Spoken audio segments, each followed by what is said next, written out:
The privilege of aging has revealed to me what the elders used to tell me when I was a child prodigy, that music and specific works are good travel companions for life's journey. It's difficult to understand the meaning of things without having lived to the experience of them. And in a certain amusing way, I find the youthfulness of the pieces which were discovered as a child or a youngster when we discover them or learn them remain pristine. They look at me like, hey, you remember? Look what you've happened with you. And you look at it and say, the rubato patina of life has gone through me. It is true that the experiences, the understanding, the misunderstanding, the newly re-understanding of meaning of certain things, inevitably through reading, through a realization of the meaning of art, philosophy, in the extraction of a musical thought of a given composer who we convey to an audience today, is nested in this almost invisible part of the iceberg, which in fact supports the visible one that is attractive through instrumental modernity or a reproduction of old ways of playing, or aesthetics that can be argued by great minds, and see, what does it mean to me, my little me in front of the great eternal work? How do the composer's thoughts or intents, or sometimes very curiously their doubts also translate in my dialogue with them? What did they really want to say through this notation? Most of the music of the past was played in their own time, within their own style and area, which was relatively limiting the variety of aesthetic styles, choices, let less interpretations, which didn't exist so much more than the fact that the performers were mostly the producers themselves of the content. Today, we have thinkers and composers and performers and judges and teachers and editors and publishers. And of course, it's a very interesting world where classical music lovers can be so well informed, nothing but by observing, listening, reading articles, hearing recordings, comparing interpretations for almost a century or more from the earlier recordings. But this is only the visible part of the iceberg, what it meant to somebody else at some point of their own understanding of it. And thankfully, it's very beautiful that it remains deeply meaningful for what it is, what it was, even if it's common for some younger people perhaps to mock the old ways of playing the same music. Perhaps the fashions of the interpretation are like the fashion of what people wear, basically cyclic. And perhaps it's going to come back. Of course, I'm convinced that composers of the past would have thought we would play only composers of our own present, as they were played in their own present. Well, not all of them, like Schubert, compared to Beethoven, but still, or Dupont compared to Debussy. There will always be, unfortunately, these treasures of lost repertoires that have to be rediscovered and cherished from lesser recognized, I was going to say acknowledged, composers. And who defines the hierarchy of all this importance of the repertoire and of the composer's importance and the oeuvre itself? Tradition? Within which we appear, or somewhere, somehow, connecting to some lineage that we embrace more than sometimes reject, but as children, it's difficult not to be obedient.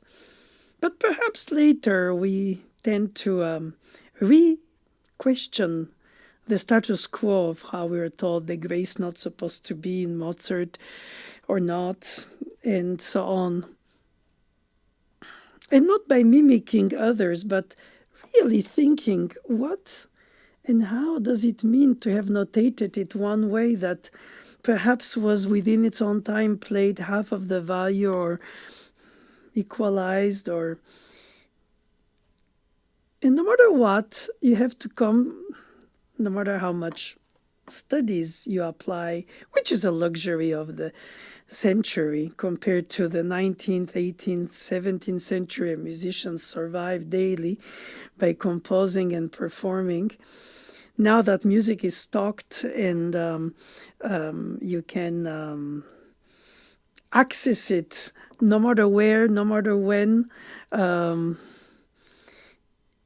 The data bank didn't exist in the past. It was ephemeral music of the moment, like an improvisation that evaporates as soon as made. And some and few were notated, regardless how much they corresponded to the performance practice, or because of the performance practice, which was obvious to the people of the time. They didn't need to go into detail to explain it because that's how they were used to it. So it's kind of musical archaeology, very superficially compared to the real archaeology, but nevertheless fascinating to enlighten the young students' questions through one's own understanding or perhaps earlier misunderstanding, and then rediscovering. All this process is honesty, is questioning. The true meaning of curiosity is what you love, you'd like to understand better, even if at the end of the experience of it, you still have not understood fully how to render it, even if you can conceptualize it, but then to realize it, let less to be convincing, of course, being convinced.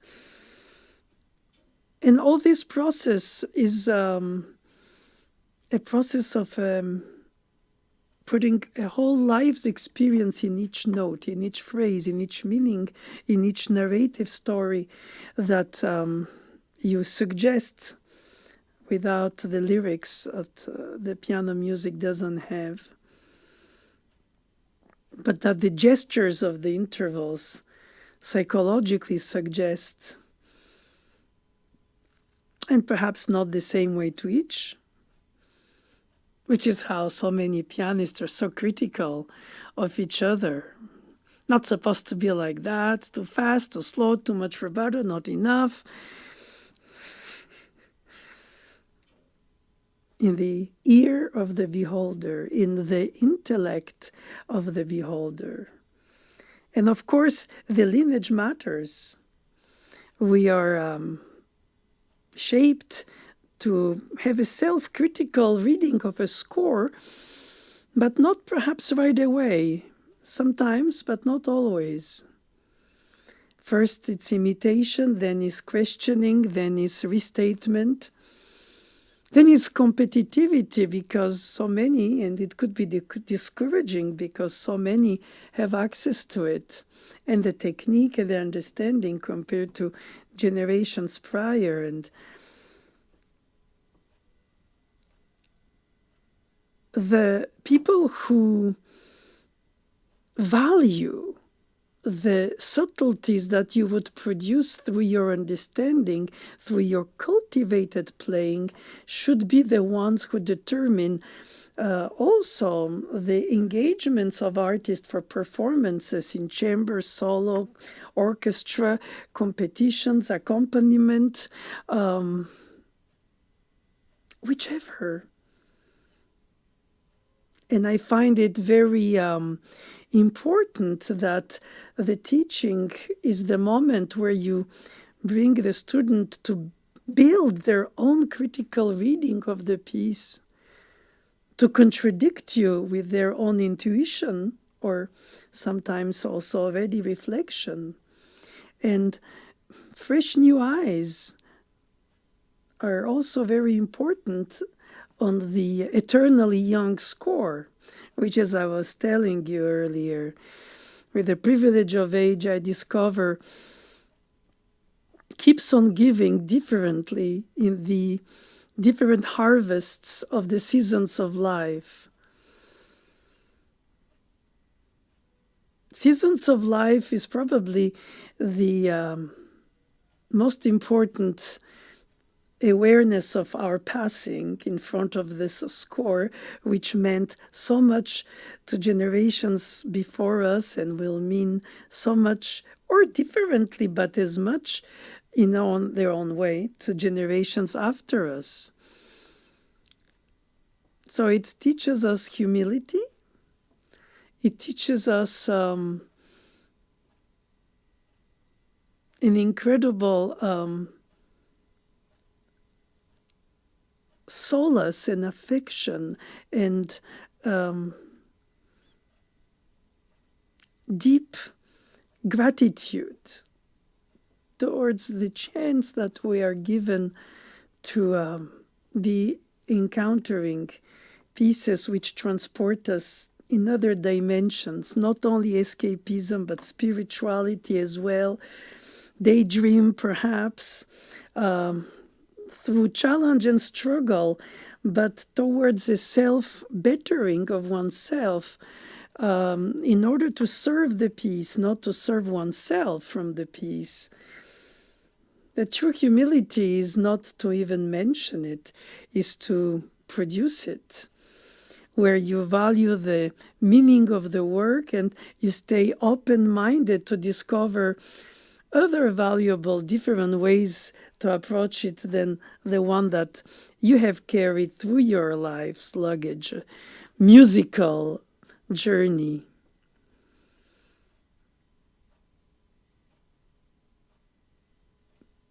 Some pieces are more intuitively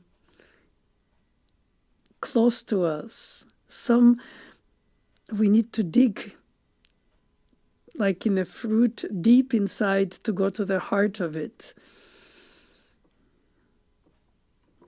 Theoretically, we should be learning many languages, which are as many languages as the composers use to express themselves through different harmonic model, melodic, chromatic, or atonal or post-tonal or whatever style, but mostly grammar. Some universality, but also so much individuality among them, having, if not a fully different language from each other, at least a different way to organize their sentences, the syntax, how you recognize the tone of the statement of a Schumann compared to a Chopin or a Liszt or a Mendelssohn when they were born quasi the same year and educated within the same Western European world tradition, that less the ones from the distant past or the recent present. It's embarrassment of riches for us today to be able to have access to so many forms of expression of humanity, of their humanity, so many. Probably that's why I find it very affectionate, almost a consolation when we're afraid of missing it or mis-expressing it or missing a note or missing something. The more we idealize the piece, the more we cannot stand being imperfect by essence. Some less than others when we hear them play. But ultimately, it's a self-search. And I find that when it's circus and attitude and using the piece for one's own glory, it's belittling the text, is belittling the sacred link that there is between the thought of a distant composer and us. Interpretation being translation is bringing it out of its conserved version on paper or screen today, alive. Even if, as I said earlier, fortunately, nobody agrees really of the correct way. Okay, I accept not to know, except to know intuitively and a lot by analytical awareness of what I observe in the score. So when I play, I have a conviction because I'm convinced. But I'm not stubborn. I can, after the performance, question myself and the status quo of it. In fact, that's probably a true existential reason for anybody's stage fright, if they have any, and many do. It's perhaps not to disappoint themselves for the hours invested in something that is not dependable with the management of the nerves on stage and the emotion. But be it as it is, you practice towards dealing with the unexpected, but one time through. And every time through, the narrative storytelling is not frozen in a, well, it's anticipated and prepared and organized, and to a certain extent tried to be harnessed because it's reassuring. But then there must be a let go at some point where you don't has to do only with autopilot, where the muscular memory picks up and you just watch it happen, excluding the brain.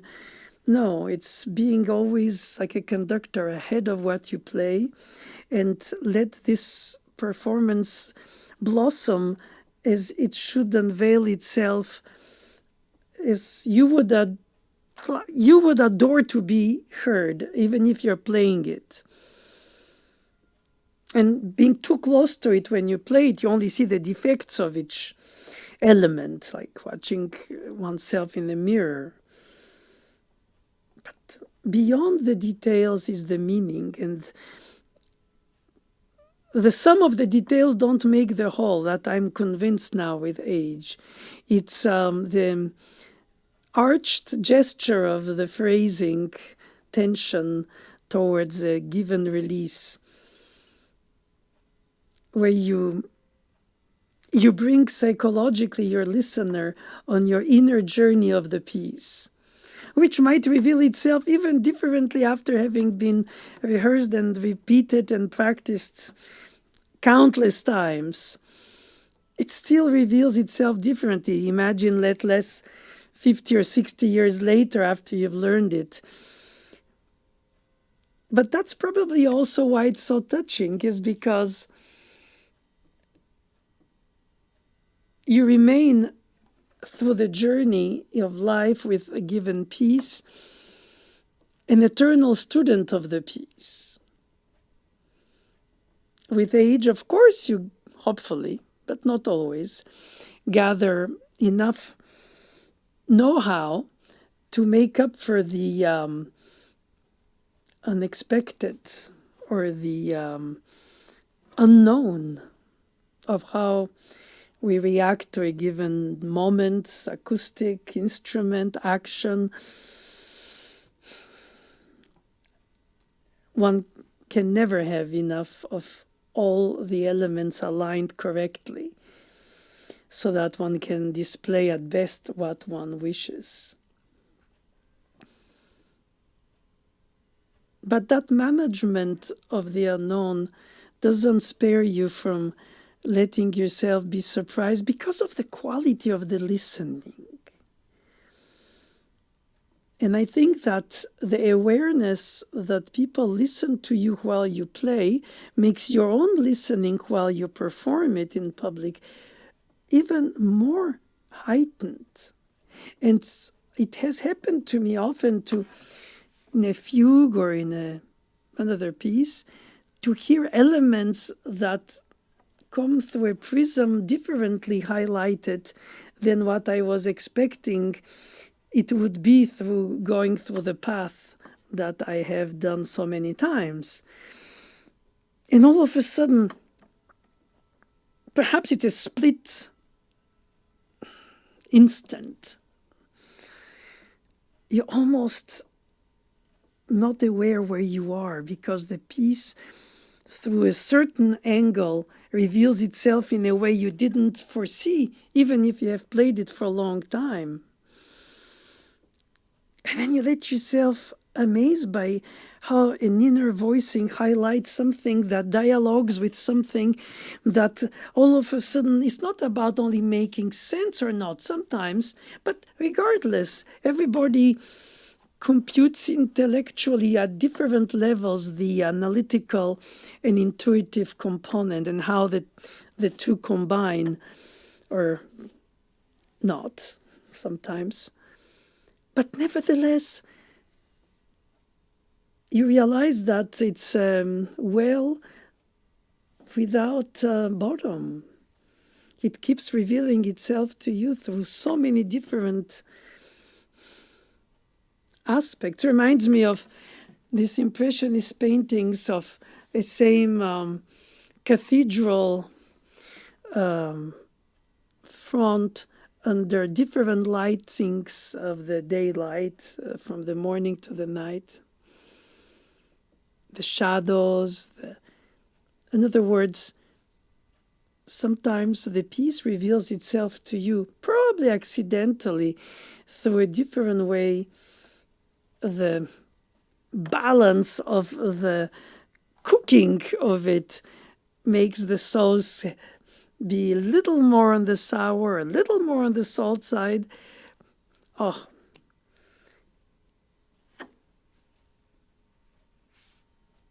colors, tastes, whichever analogies work for each of us differently, and for some perhaps not necessarily either. Just the structure itself, the construction, the beauty of the symmetry or the asymmetry. There's so many levels through which we get connected to a piece through life, in music, and music in our lives.